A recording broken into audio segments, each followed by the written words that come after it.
warahmatullahi wabarakatuh. Anak-anak, kita lanjutkan materi pada hari ini mengenai unsur kebahasaan teks diskusi. Nah, unsur kebahasaan teks diskusi ini ada 3. Yang pertama yang akan kita bahas adalah pertama, penggunaan konjungsi perlawanan. Konjungsi itu apa, anak-anak? Ya, konjungsi adalah kata penghubung. Biasanya kita temukan di dalam sebuah kalimat itu kata dan, atau. Nah, itu merupakan konjungsi atau bahasa Inggrisnya conjunction. Di dalam teks diskusi dikenal dengan konjungsi perlawanan. Nah, biasanya konjungsi perlawanan itu menggunakan kata tetapi, sedangkan, tidak tetapi, dan bukan melainkan, atau juga bisa walaupun. Nah, penggunaan itu di dalam kata kerja dan kata benda. Nah, contohnya penggunaan konjungsi perlawanan itu adalah televisi mempermudah kita mendapatkan informasi, tetapi juga tayangan televisi memiliki dampak negatif. Artinya kalimat ini menginformasikan pada kita bahwa TV itu bisa ngasih kita info loh, tapi selain bisa ngasih info, TV juga memiliki dampak negatif kalau di bahasa kesehariannya seperti itu ya. Nah, kedua unsur kebahasaan teks diskusi itu adalah penggunaan kohesi leksikal dan kohesi gramatikal. Apa sih kohesi leksikal? Kohesi leksikal adalah hubungan semantis antar unsur pembentuk wacana dengan memanfaatkan unsur leksikal atau kata yang dapat diwujudkan dengan reiterasi dan kolokasi. Nah, reiterasi itu apa?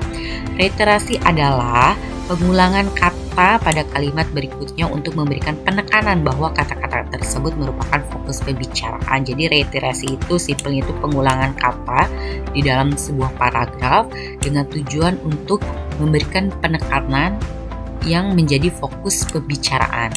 Ada juga reiterasi. Reiterasi berupa repetisi, sinonim, hiponim, metonim, dan antonim.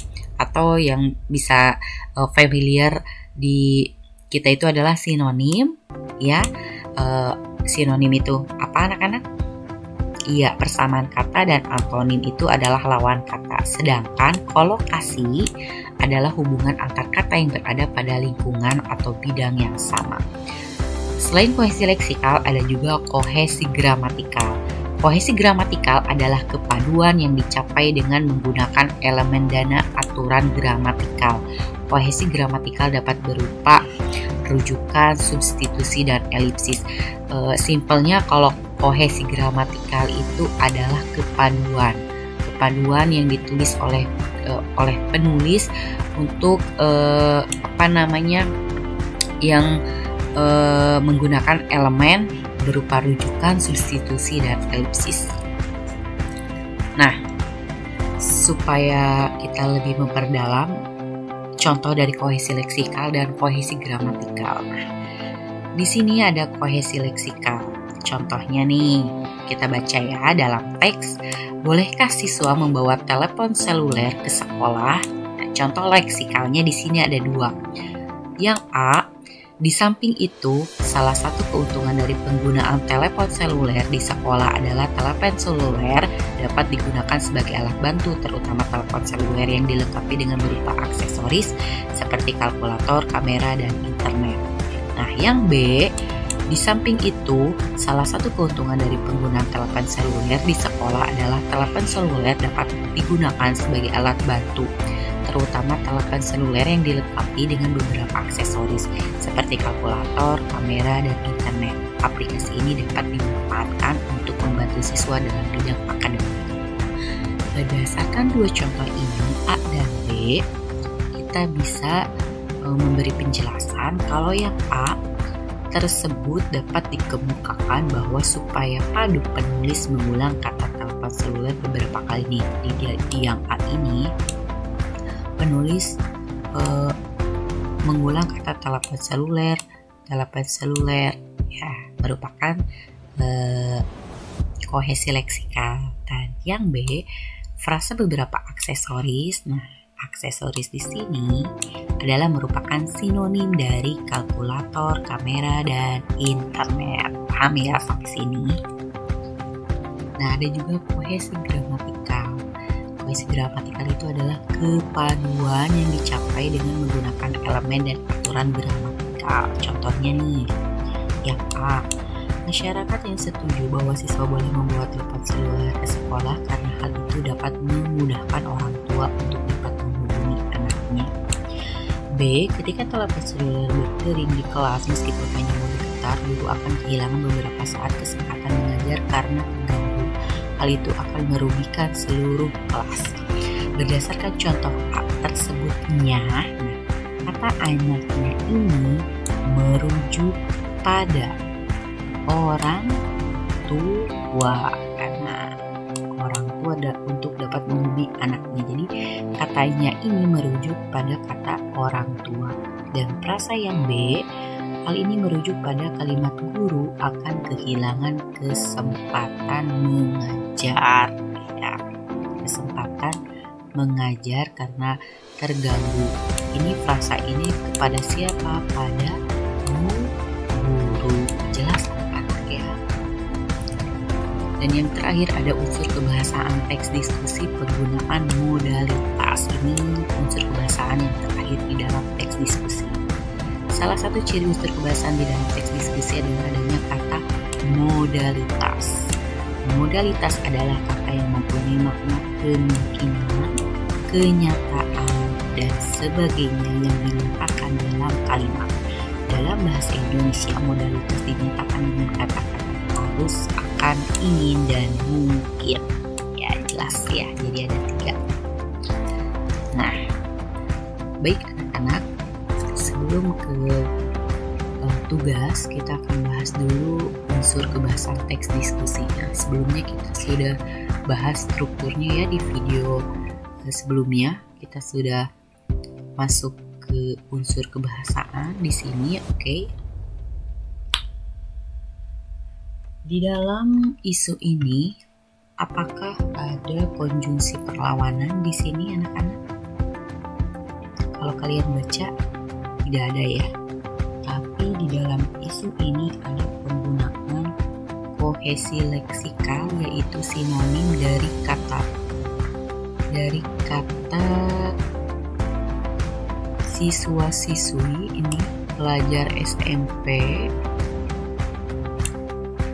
ya, dengan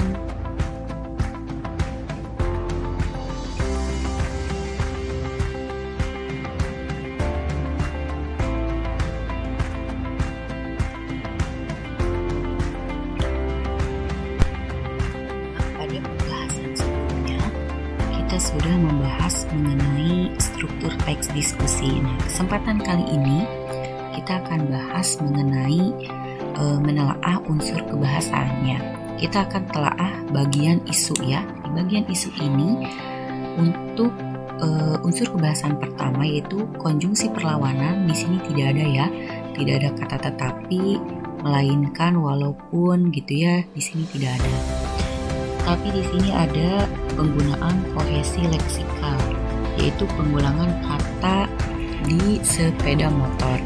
Kata sepeda motor ini diulang-ulang kali ya, sepeda motor, di sini ya, sepeda motor. Nah, ini merupakan kohesi leksikal. Ada pengulangan, juga ada pengulangan kata di bawah 17 tahun. Nah, 17 tahun ini merupakan kohesi leksikal. Berarti ada dua unsur kebahasaan kohesi leksikal di dalam isu. Ada juga di sini penggunaan kohesi leksikal di bagian isu ini, yaitu merujuk pada pelajar yang masih berumur 17 tahun adalah mereka. Nah, mereka ini adalah merujuk pada pelajar SMP yang lebih memilih mengendarai sepeda motor ke sekolah. Juga persoalannya ini merujuk kepada mereka membawa sepeda motor. Nah, mereka membawa sepeda motor adalah merupakan kohesi gramatikal. Sedangkan untuk unsur kebahasaan yang ketiga mengenai modalitas di dalam isu ini tidak ada. Jadi dalam isu ini hanya ada kohesi leksikal ada kohesi gramatikal. Oke, dalam argumen menolak tidak ada konjungsi perlawanan, tapi di sini ada penggunaan kohesi leksikal. Di sini ada sinonim siswa-siswi, ya, siswa-siswi dan pelajar. Ini siswa-siswi dan pelajar itu merupakan sinonim atau persamaan kata. Berarti kohesi leksikal. Juga ada kohesi gramatikal. Kohesi gramatikal itu merujuk pada kata sebelumnya nih, mereka ini adalah siswa-siswi atau pelajar. Sedangkan untuk modalitasnya tidak ada. Jadi sama ya, di dalam argumen menolak ini hanya dua, ada unsur kebahasaan yaitu leksikal dan gramatikal. Dalam argumen mendukung apakah ada konjungsi perlawanan? Kita baca terlebih dahulu. Nah, ada walaupun. Nah, tidak jarang walaupun masih SMP postur mereka mirip siswa SMA bahkan mahasiswa. Kata walaupun ini merupakan konjungsi perlawanan. Berarti unsur kebahasaan yang pertama ada ya di dalam argumen mendukung. Untuk kohesi leksikal di sini tidak ada pengulangan kata. Sedangkan untuk kohesi gramatikal di sini mereka siswa SMP, mereka ini merujuk pada merujuk pada pelajar di bawah 17 tahun. Mereka juga bisa dikatakan sebagai kohesi leksikal. Jadi kohesi leksikal ada, kohesi gramatikal ada. Jadi ada 3 unsur di sini, kohesi leksikal, kohesi gramatikal, dan juga tadi ada konjungsi perlawanan yaitu walaupun. Terakhir di bagian kesimpulan kita telaah unsur bahasaannya. Dalam kesimpulan ada ini perlu menjadi pemikiran kita bersama kita sering melihat para pelajar. Oke, untuk bagian kesimpulan unsur kebahasaannya tidak ada konjungsi perlawanan ya. Tidak ada konjungsi perlawanan. Leksikal gramatikalnya masih kata mereka merujuk pada 17 tahun. Jadi hanya ada unsur kebahasaan yaitu gramatikal yaitu mereka, sedangkan modalitasnya di sini tidak ada. Oke. Kawan-kawannya ini gramatikal, merujuk kata anak-anak di bawah 17 tahun. Jadi leksikal dan gramatikal ada di dalam kesimpulan. Oke. Tugasnya nanti akan Ibu jelaskan di Google Form. Silahkan kalian cek Google Formnya. Tugasnya adalah kalian menelaah struktur dan unsur kebahasaan teks diskusi. Terima kasih anak-anak sudah menonton video ini. Semoga bermanfaat. Terima kasih. Wassalamualaikum warahmatullahi wabarakatuh.